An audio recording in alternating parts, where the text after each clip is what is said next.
우리는 거동이 불편한 장애인들의 이동권을 얼마나 보장하고 있을까요?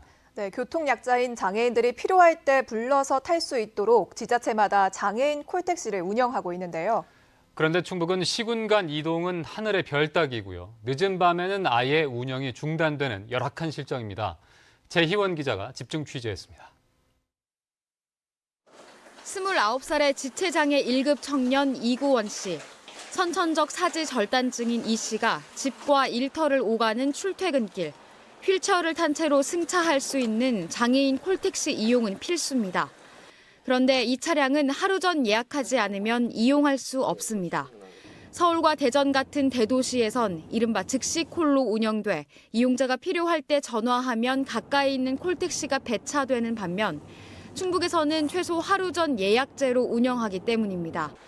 출퇴근 시간과 주말 예약을 위해선 아침부터 수백 번 수화기를 드는 일도 다반사입니다. 예약이 되어 있지 않으면 탑승할 수 없다거나 야간에는 내가 막 12시, 1시에도 일이 생길 수 있는데 차가 운행되지 않아서 탑승할 수 없는 거.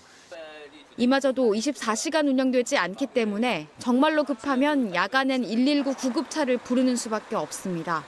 이렇게 사람들을 만나고 활동한다는 것은 당연히 사람으로서 가져야 할 권리인데 여태까지 우리 사회의 인식은 장애인들은 집 안에만 있는 사람, 아무 활동도 하지 않는 사람으로 인식되어 충북 안에서도 시군이 다르면 경계 지역에서 콜택시 차량을 갈아타야 하는데 환승 시간을 맞추기가 어려워 사실상 이용이 불가능합니다. 올 연말까지 회의를 통해서 이제 요금, 이용 대상자, 지역 범위 이런 부분을 이제 일괄적으로 이제 통일화 시켜서 다른 지자체는 어떨까? 강원의 사정은 좀 다릅니다. 다른 대부분 광역시처럼 이용 당일 즉시 예약이 가능하고 24시간 이용할 수 있습니다. 강원도 원주에 사는 지체장애 1급 이정자 씨는 출근 직전 콜택시를 부릅니다. 이용자와 가장 가까운 곳에 있는 택시가 바로 배차돼 몇 분 뒤 도착하는지까지 알 수 있습니다. 서울이나 충북 같은 인접 시도까지도 환승 없이 한 번에 갈 수 있어 장거리 이동도 가능해졌습니다. 외곽지 있잖아요. 춘천이나 제천이나 단양 같은데, 강릉 같은데, 속초 이런 데도 다 갈 수 있어요.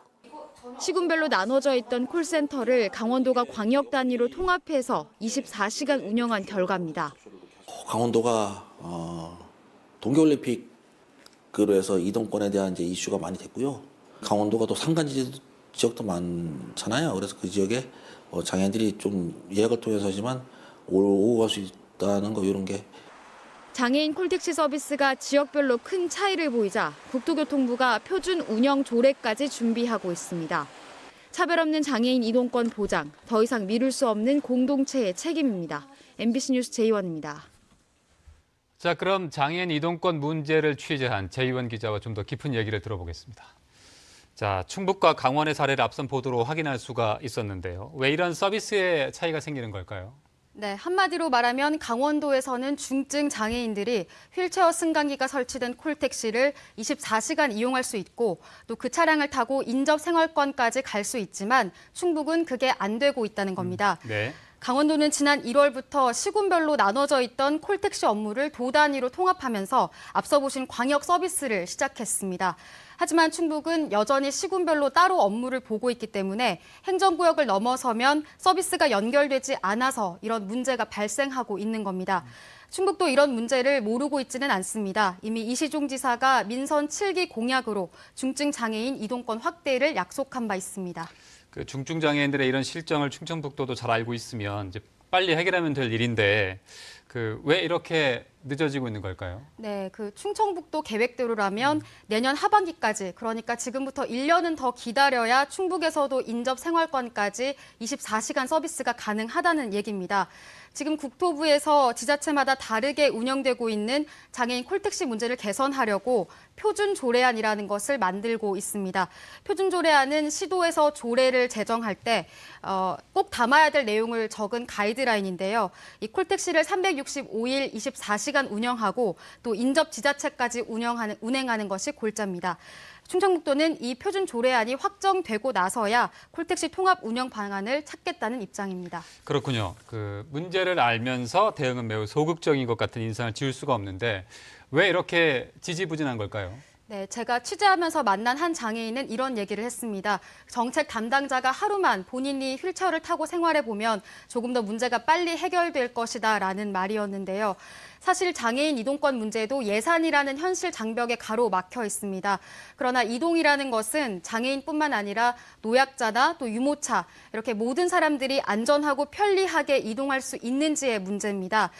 비장애인처럼 대중교통을 타고 내가 언제나 가고 싶은 곳에 갈 수 있는지에 관한 문제인데요. 사실 이동권에서 제가 앞서 설명드린 콜택시가 궁극적인 정답은 아닙니다. 사실 최종적으로는 버스나 기차 같은 비장애인들이 일상적으로 이용하는 보편적인 교통수단에 좀 접근이 더 수월해져야 하는 것이 맞고요. 현실에서는 그렇지 못한 게 좀 안타까운 부분입니다. 네. 때문에 저상버스가 있어도 그걸 이용하지 못하는 이런 장애인들의 현실을 좀 더 고려할 필요가 있다고 생각합니다. 때문에 정책 담당자뿐만 아니라 이 국민 모두가 장애 유무와 관계없이 좀 이동권은 당연한 권리라는 것을 좀 더 생각할 필요가 있다고 생각했습니다. 네. 장애인 이동권 문제는 더 깊은 고민이 필요하겠다라는 생각도 들었습니다. 자, 재희원 기자 잘 들었습니다.